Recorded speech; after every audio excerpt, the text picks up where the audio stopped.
રાજકોટમાં ગેમ ઝોનમાં લાગેલી આગને કારણે અસંખ્ય લોકો મોતને ભેટ્યા છે। ત્યારે આવી ઘટના બન્યા બાદ જિલ્લા વહીવટીતંત્ર ઘોડા ભાગ્યા બાદ તબેલાને તાળા મારવા માટે નીકળ્યું છે અને સરકાર દ્વારા તાત્કાલિક ધોરણે વાયર સેફટી વગરની મિલકતોને સીલ કરવા માટે અને દંડ ફટકારવા માટે થઈને નોટિસો આપવામાં આવી છે। કડકમાં કડક કાર્યવાહી કરવા માટે સરકારમાંથી સૂચન પણ કરવામાં આવ્યું છે, પરંતુ ખાટલે જ ખોડ હોય તે રીતે ધોરાજી નગરપાલિકાની કચેરીમાં અદ્યતન બિલ્ડિંગમાં સાધનોનો અભાવ જોવા મળ્યો હતો અને આ બાબતે જ્યારે રિયાલિટી ચેક કરવામાં આવી ત્યારે ધોરાજી નગરપાલિકાના અદ્યતન બિલ્ડિંગમાં ફાયર સેફટીના કોઈ જ સાધનો મળ્યા ન હતા અને ઇમરજન્સી એક્ઝિટ માટે થઈને કોઈ રસ્તો કે કોઈ સીડી બનાવવામાં આવી નથી, જેને લઈને નગરપાલિકાના તંત્ર પર અનેક સવાલો ઊભા થયા છે। આ બાબતે ધોરાજી ભાજપ અને કોંગ્રેસના પ્રમુખો પણ મીડિયા સાથે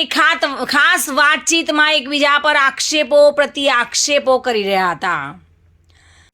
ધોરાજી નગરપાલિકામાં જે ફાયર સેફટીના સાધનો નથી એવું અમને ધ્યાનમાં આવેલ છે, તે માટે અમે ચીફ ઓફિસર અને વહીવટદારશ્રી તથા ઉચ્ચ કક્ષાએ રજૂઆત કરી અને લોકો અહીંયા ધોરાજી નગરપાલિકામાં તેમના કામ માટે આવતા હોય, જાજા લોકો આવતા હોય તેના માટે ફાયર સેફટીના સાધનો અને એની જે કાંઈ સુવિધા હોય તે તાત્કાલિક ધોરણથી ધોરાજી નગરપાલિકામાં ફાયર સેફટીના સાધનો વસાવે અને તેની કાર્યવાહી કરે તે માટે અમે રજૂઆત કરવાના છીએ।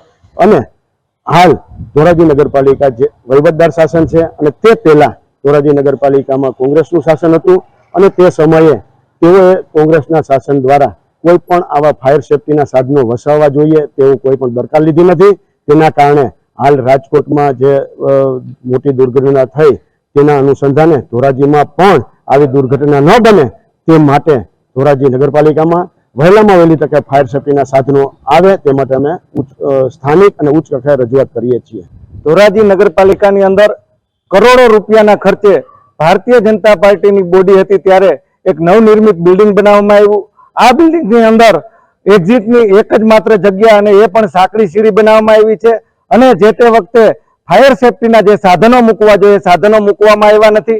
ત્યારબાદ કોંગ્રેસની બોડી આવતા કોંગ્રેસ દ્વારા ઠરાવો કરી અને ફાયર સેફટીના સાધનો અને ઇમરજન્સી એક્ઝિટની વ્યવસ્થા કરવા માટેના ઠરાવો કરવામાં આવ્યા। ત્યારબાદ જ્યારે ધોરાજી નગરપાલિકાની અંદર આશરે 1.5 વર્ષથી વહીવટદારનું શાસન છે અને આ વહીવટદાર દ્વારા ફાયર સેફટીના સાધનો બાબતે કે જે ઇમરજન્સી એક્ઝિટની જે ઠરાવ કરવામાં આવ્યા તે ઠરાવ બાબતે કોઈ કામગીરી કરવામાં આવી નથી। તાજેતરની અંદર રાજકોટની અંદર જે દુર્ઘટના ઘટી એવી દુર્ઘટના ધોરાજી નગરપાલિકાની અંદર પણ ઘટી શકે તેવી જગ્યા છે। આની અંદર નગરપાલિકાની અંદર હજારો લોકો પોતાના કામો માટે આવતા હોય છે, લગ્ન નોંધણીને લગતા કામો, જન્મ નોંધણીને લગતા કામો અને જે વેરાઓ ભરવાના હોય, વ્યવસાય વેરા હોય, મિલકત વેરા હોય, પાણી બિલ હોય, એ અનેક લોકો માટે આ લોકો આ સંસ્થાની અંદર બિલ્ડિંગની અંદર આવતા હોય છે। જ્યારે આ બાબતે ગંભીર બાબત કહી શકાય કે જે એનઓસી આપવાની વાત છે, જે સંસ્થા પોતે એનઓસી આપે છે એ સંસ્થાની અંદર ફાયર સેફટીના સાધનો નથી અને ઇમરજન્સીની એક્ઝિટ નથી, જેથી તાત્કાલિક કાર્યવાહી કરવી જોઈએ એવી અમારી માગણી છે।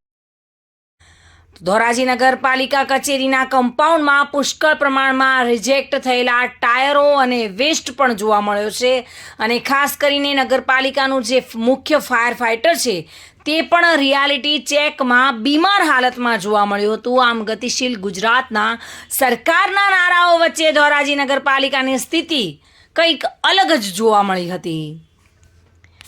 વિમલ સોંદરવા સાથે bureau report, today Gujarati news.